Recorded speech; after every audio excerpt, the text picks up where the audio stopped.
Hi guys, welcome back to my YouTube channel. അപ്പോൾ ഇന്നൊരു കുട്ടി ഡേ ഇൻ മൈ ലൈഫാണ് കേട്ടോ. സൺഡേ ആണ് ഞാൻ ഈ ഒരു വീഡിയോ ഷൂട്ട് ചെയ്യുന്നത്. മൺഡേ ആയിരിക്കും മിക്കവാറും അപ്ലോഡ് ആക്കുന്നത് കേട്ടോ. അപ്പം നമ്മുടെ യൂട്യൂബ് ചാനൽ ആദ്യമായിട്ട് ആരെങ്കിലും കാണുന്നവരുണ്ടെങ്കിൽ ഒന്ന് സബ്സ്ക്രൈബ് ചെയ്യുക. വീഡിയോസ് ഇഷ്ടപ്പെടുന്നവരുണ്ടെങ്കിൽ ലൈക്ക് ചെയ്യാനും ഷെയർ ചെയ്യാനും മറക്കല്ലേ കേട്ടോ. അപ്പോൾ അത് സൺഡേ രാവിലെ തന്നെ എഴുന്നേറ്റ് കുളിച്ച് റെഡിയായിട്ട് അമ്പലത്തിലേക്കാണ് കേട്ടോ പോയത്. ശ്രീ മാരിയമ്മൻ ക്ഷേത്രമാണിത്, പാളയത്താണ് കേട്ടോ ഈ അമ്പലം. പിന്നെ അത് കഴിഞ്ഞിട്ട് SM സ്ട്രീറ്റിലുള്ള ഹനുമാൻ കോവിലും ശ്രീ ദുർഗാദേവി ടെമ്പിളിലും കൂടെ പോയി തൊഴുതിട്ട് വീട്ടിൽ തിരിച്ചെത്തിയേ. അപ്പോൾ ഇത് ഹനുമാൻ കോവിലിൽ നിന്ന് കിട്ടുന്ന വെറ്റില മാലയാണ് കേട്ടോ. പിന്നെ അവിടെ നിന്ന് കിട്ടുന്ന കുറച്ച് നമുക്ക് തട്ട് മേടിക്കാൻ കിട്ടും അവിടെ അമ്പലത്തിൻ്റെ പുറത്ത്. അപ്പോൾ ആ തട്ട് മേടിച്ചിട്ട് നമ്മൾ കൊടുത്തു കഴിഞ്ഞാൽ നമ്മൾ അതിലുള്ള കുറച്ച് സാധനങ്ങളുണ്ടല്ലോ, ഈ പൂവ്, വെറ്റില മാല, തേങ്ങ, അതൊക്കെ നമുക്ക് തിരിച്ചിട്ടും. പിന്നെ പ്രസാദം ഉണ്ടായിരുന്നു. അപ്പോൾ രാവിലെ കുറച്ച് നേരത്തെ പോയതുകൊണ്ടൊന്നും കഴിച്ചിട്ടുണ്ടായിരുന്നില്ല. തിരിച്ചു വന്നപ്പോഴത്തേക്കും നന്നായിട്ട് വിശക്കാൻ തുടങ്ങി. അപ്പോൾ ചായയും ഞാൻ മാഗിയാണ് ഉണ്ടാക്കിയിട്ടുണ്ടായിരുന്നത്. അപ്പോൾ അമ്മയ്ക്ക് മാഗിയൊന്നും കഴിക്കില്ല, അമ്മയ്ക്ക് ഇഷ്ടമല്ല. അതുകൊണ്ട് അമ്മ ചപ്പാത്തിയും നാരങ്ങ അച്ചാറും കൂട്ടിയിട്ടാണ് കേട്ടോ കഴിക്കുന്നത്. പിന്നെ ചായ ഉണ്ടായിരുന്നേ. അപ്പോൾ ഞാൻ അങ്ങനെ അമ്മേൻ്റെ അടുത്ത് പറഞ്ഞു, വല്ലപ്പോഴും ഇതൊക്കെ കഴിക്കുന്നത് നല്ലതാണ് എന്ന് പറഞ്ഞ്. അപ്പോൾ അമ്മയ്ക്ക് വലിയ താല്പര്യമില്ല. പിന്നെ അത് കഴിഞ്ഞ് കുറച്ച് നേരം വെറുതെ ഇരുന്നു.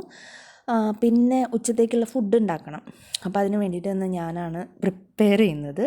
അപ്പോൾ അമ്മയ്ക്ക് നെയ്ച്ചോറ് ഭയങ്കര ഇഷ്ടമാണ്. അപ്പോൾ ഞാൻ വിചാരിച്ചു എന്നാൽ പിന്നെ നെയ്ച്ചോറ് ഉണ്ടാക്കാം. അതിന് മുന്നേ ഞാൻ ബിരിയാണി വേണോ നെയ്ച്ചോറ് വേണോ എന്ന് ചോദിച്ചിട്ടുണ്ടായിരുന്നു. അപ്പോൾ ആൾക്ക് നെയ്ച്ചോറ് മതി എന്നാണ് പറഞ്ഞത്. അപ്പോൾ നെയ്ച്ചോറും ചിക്കൻ കറിയും ഉണ്ടാക്കാമെന്നാണ് വിചാരിച്ചത്. അപ്പോൾ അത് ആ പാൻ വെച്ചിട്ട് നെയ്യ് ഒഴിച്ചിട്ടുണ്ട്. പിന്നെ അതിലേക്ക് അണ്ടിപ്പരിപ്പും റേസിൻസും ഞാൻ ഇട്ട് കൊടുത്തിട്ടൊന്ന് വറുത്തെടുത്തിട്ടുണ്ട് കേട്ടോ. പിന്നെ ഞാൻ തിൻ സ്ലൈസായിട്ട് അരിഞ്ഞിട്ടുള്ള സവാളയും കൂടെ ചേർത്തിട്ട് അതും ഒന്ന് വറുത്തിട്ടെടുത്ത് മാറ്റി വയ്ക്കുന്നുണ്ട് കേട്ടോ. അപ്പോൾ ഞാൻ നെയ്ച്ചോറ് ഫസ്റ്റ് ടൈമാണ് ഉണ്ടാക്കുന്നത്. നെയ്ച്ചോറും ബിരിയാണിയും ഒക്കെ ഞാൻ ഇപ്പോഴാണൊന്ന് പഠിച്ച് വന്നത് കേട്ടോ. എന്നാലും അത്ര വലിയ സെറ്റായിട്ടൊന്നുമില്ല. എന്നാലും ഉണ്ടാക്കി വരുമ്പോഴത്തേക്കും നമ്മൾ റെഡി ആവുമല്ലോ, അത്രയേ ഉള്ളൂ. അപ്പോൾ ഞാൻ പട്ട, ഗ്രാമ്പു, ഏലക്കായൊക്കെ ഇട്ടിട്ട് വെള്ളം ഒഴിച്ചു. വെള്ളം തിളച്ചപ്പോഴത്തേക്ക് അരി ഇട്ടിട്ടുണ്ട്. 2 ഗ്ലാസ് അരിയാണ് കേട്ടോ ഞാൻ എടുത്തിട്ടുണ്ടായിരുന്നത്. അപ്പോൾ അരി ഒന്ന് തിളച്ച് വരുമ്പോഴത്തേക്കും അതൊന്ന് മൂടി വെച്ച് വെള്ളമൊക്കെ വറ്റിച്ച് വേവിച്ചെടുത്തപ്പോഴത്തേക്കും നമ്മളുടെ റൈസ് ഇവിടെ റെഡി ആയിട്ടുണ്ട്. അപ്പോൾ കിച്ചണിൽ നിൽക്കുമ്പോഴത്തേക്കും നല്ല ചൂടാണ്, ഒരു ഉച്ച സമയമൊക്കെ ആകുമ്പോഴത്തേക്കും. അപ്പോൾ കുറേ വെള്ളം ഇങ്ങനെ കുടിക്കുന്നുണ്ട്. അതിൻ്റെ ഇടയ്ക്ക് ഞാൻ ചിക്കൻ കറി വെച്ചിട്ടുണ്ട്. ചിക്കൻ കറി സാധാ നോർമലി വെക്കുന്നത് പോലെ ആയതുകൊണ്ട് സ്പെഷ്യലി ഞാൻ വീഡിയോ ഒന്നും എടുത്തിട്ടില്ല. പിന്നെ 4-5 കഷ്ണം ചിക്കൻ ഫ്രൈ ചെയ്യാനും കൂടെ ഇട്ടിട്ടുണ്ടായിരുന്നു. അപ്പോൾ അതൊക്കെ ഒന്ന് റെഡി ആകുമ്പോഴത്തേക്കും നമുക്ക് കുറച്ച് പാത്രം ഉണ്ടായിരുന്നു. അപ്പോൾ അതൊക്കെ ഒന്ന് കഴുകി വെക്കാമെന്ന് വിചാരിച്ചു. അപ്പോൾ ഈ ഒരു സെറ്റ് പാത്രം കഴുകി കയറ്റുമ്പോഴത്തേക്കും പിന്നെ നമ്മൾ കഴിച്ച് കഴിഞ്ഞിട്ടുള്ള പാത്രം കൂടെ ഉണ്ടാവുമല്ലോ കഴുകാൻ. പിന്നെ അത് മാത്രം കഴുകിയാൽ മതിയല്ലോ. അപ്പോൾ ഇതെന്തായാലും ഫുഡൊക്കെ റെഡിയായി വന്നപ്പോഴത്തേക്കും ലേറ്റായി, 2:45-3 മണിയൊക്കെ ആയി. അപ്പോൾ അപ്പോഴത്തേക്കും വിശന്നപ്പോഴത്തേക്കും ഫുഡ് കഴിച്ചു. പിന്നെ അത് കഴിഞ്ഞപ്പോഴത്തേക്കും ജോസഫ് അന്നംകുട്ടി ജോസിൻ്റെ ബുക്ക് ഉണ്ടായിരുന്നു കേട്ടോ, ബറീഡ് തോട്ട്സ്. ഇത് കുറേ മുന്നേ ഞാൻ മേടിച്ച് വെച്ചതാണ്, പക്ഷേ ഇതുവരെയ്ക്കും ഞാൻ ഫിനിഷ് ചെയ്തിട്ടില്ല. അപ്പോൾ ലാസ്റ്റ് 2 hours എന്ന് പറഞ്ഞിട്ടുള്ള ആ ഒരു ഇതിലാണ് ഇപ്പോൾ എത്തി നിൽക്കുന്നത്. കുറച്ച് നേരം ബുക്ക് വായിച്ചു. പിന്നെ കുറച്ച് ഫ്രൂട്ട്സ് മേടിച്ചിട്ടുണ്ടായിരുന്നു. അപ്പോൾ നമ്മളന്ന് ഫ്ലിപ്കാർട്ടിൽ നിന്ന് മേടിച്ചിട്ടുള്ള ഓർഗനൈസേഴ്സാണ്. അപ്പോൾ അതൊക്കെ കഴുകി ഉണക്കി തുടച്ചെടുത്ത് ഫ്രൂട്ട്സൊക്കെ അതിൽ ഒന്ന് ഓർഗനൈസ് ചെയ്ത് ഫ്രിഡ്ജിൽ വെക്കാമെന്ന് വിചാരിച്ചു കേട്ടോ. ഇല്ലെങ്കിൽ അതിങ്ങനെ കിടക്കും മടി പിടിച്ചിട്ട്. അപ്പോൾ ഞാൻ വിചാരിച്ചു അതൊക്കെ ഒന്ന് ഓർഗനൈസ് ചെയ്ത് വൃത്തിക്ക് എടുത്ത് വെക്കാമെന്ന് വിചാരിച്ചു.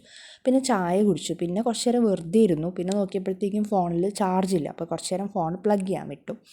പിന്നെ കുറച്ച് നേരം കഴിഞ്ഞപ്പോഴത്തേക്കും നൈറ്റിലേക്കുള്ള ഫുഡൊക്കെ കഴിച്ചു. പ്രത്യേകിച്ചൊന്നുമില്ല, നമ്മൾ ഉച്ചയ്ക്ക് കഴിച്ചതൊക്കെ തന്നെ.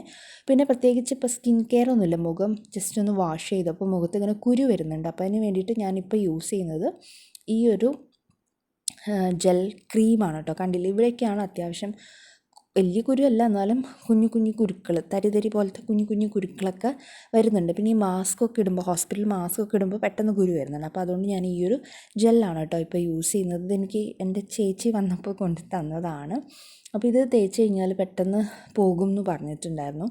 ആദ്യം ഞാൻ ഈ കുരുവൊക്കെ വരുമ്പോഴത്തേക്കും പോകാൻ വേണ്ടിയിട്ട് യൂസ് ചെയ്തുകൊണ്ടിരുന്നത് ക്ലിൻമി സ്കിൻ എന്ന് പറഞ്ഞിട്ടുള്ളൊരു ജെല്ലാണ്. ഇപ്പോൾ എനിക്കതൊട്ടും വർക്ക് ആവുന്നില്ല. അപ്പം കറുത്ത പാടുകളും വരുന്നുണ്ട്. കുരു വന്നതിന് ശേഷം കറുത്ത പാടും വരുന്നുണ്ട്. അപ്പോൾ ഞാൻ ഇതാണ് ഇപ്പോൾ ട്രൈ ചെയ്യുന്നത്. അതിൻ്റെ റിസൾട്ട് എന്താണെന്നൊന്നും എനിക്കറിയില്ല കേട്ടോ. ഞാൻ യൂസ് ചെയ്ത് തുടങ്ങിയിട്ടേ ഉള്ളൂ. പിന്നെ മുടി ഒന്ന് കെട്ടി വെക്കുന്നുണ്ട് കേട്ടോ. ഉറങ്ങാനാകുമ്പോഴത്തേക്കും മുടി എനിക്ക് എപ്പോഴും പിരിച്ചിടുന്നതാണ് ഇഷ്ടം. ആദ്യം തൊട്ടേ, വളരെ മുന്നേ തൊട്ട് ഞാൻ ഈ ഒരു പിരിച്ചിടൽ തന്നെയാണ് കേട്ടോ. ശരിക്കും ഇങ്ങനെ കെട്ടാമോ എന്നൊന്നും എനിക്ക് അറിഞ്ഞുകൂടാ, പക്ഷേ എനിക്കിതാണ് കുറച്ചുകൂടെ കംഫർട്ടബിൾ. അപ്പോൾ അമ്പലത്തിൽ പോയി വന്നപ്പോഴത്തേക്കും മുടിയിൽ വെച്ചിട്ടുണ്ടായിരുന്നു പൂവ്, എൻ്റെ ഇടയിൽ കുരുങ്ങിയിട്ടുണ്ടായിരുന്നു. അപ്പോൾ അതൊക്കെ എടുത്ത് കളയായിരുന്നു കേട്ടോ ഞാൻ. അപ്പോൾ നോക്കിയപ്പോഴത്തേക്കും മുടിയുടെ അറ്റം കണ്ടില്ല, അറ്റം ഇങ്ങനെ ഡാമേജ് ആയിട്ട് വന്നിട്ടുണ്ട്. അപ്പോൾ ഞാൻ കുറേ ആയി മുടിയൊക്കെ കട്ട് ചെയ്തിട്ട്, മുടി കട്ട് ചെയ്യണം എന്നുണ്ട്, അത്യാവശ്യം നല്ല ലെങ്ത്തിൽ ഇപ്പോൾ വന്നിട്ടുണ്ട്. അപ്പോൾ അടിയിൽ കുറച്ച് ഉള്ളിൽ കുറവുണ്ട്, അപ്പോൾ വെട്ടണോ വേണ്ടേ എന്നുള്ള കൺഫ്യൂഷൻ. പിന്നെ അതാ രാത്രി കിടക്കാനായപ്പോഴത്തേക്കും കുറച്ച് വെള്ളം കുടിച്ചു. എപ്പോഴും എനിക്ക് വെള്ളം വേണം, വെള്ളം ഞാൻ നന്നായിട്ട് കുടിക്കും. അപ്പോൾ അതാ വെള്ളം കുടിച്ചു. ഇനി കിടക്കാൻ പോവാണ്, ഉറങ്ങാനുള്ള ടൈം ആയിട്ടുണ്ട്. നാളെ എനിക്ക് ഡ്യൂട്ടിക്ക് പോകണം. അപ്പോൾ അത്രയേ ഉള്ളൂ കേട്ടോ. ഇനി നെക്സ്റ്റ് വീഡിയോ ആയിട്ട് കാണാം. Tata, good night.